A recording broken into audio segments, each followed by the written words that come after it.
ये तस्वीर रतलाम की है, जहां सड़क किनारे बने पहलवान बाबा की दरगाह पर नगर निगम ने बुलडोजर कार्रवाई की है। दरगाह की दीवारों को बुलडोजर से जमींदोज कर दिया गया, लेकिन मजार को सुरक्षित रखा गया है। निगम ने मजार पर कोई कार्रवाई नहीं की। दरअसल जावरा फाटक से सेजावता फंटे तक बन रहे 4 लेन के बीच पहलवान बाबा की दरगाह आ रही थी, जिसे अब जमींदोज कर दिया गया है। बड़ी कार्रवाई को अंजाम दिया है, किस तरह का मामला था और किस तरह का स्टे वैकेंट हुआ और फिर क्या किया आप लोगों ने? उक्त कार्रवाई जो है हमारे द्वारा पूर्व में नवंबर से चालू कर दी गई थी।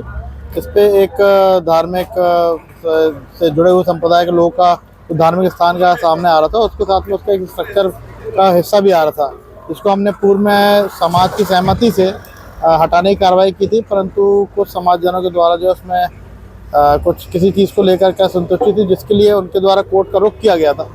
13 नवंबर को उक्त कार्रवाई पे स्टे हमको प्राप्त हुआ था।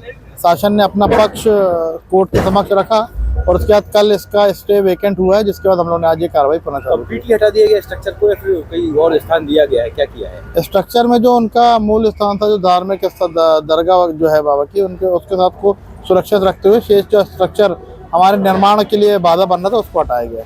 ठीक। बाबा की दरगाह पर बुलडोजर कार्रवाई के बाद कर्मचारियों ने मजार को पूरी तरह से साफ करके उस पर चादर भी चढ़ाई।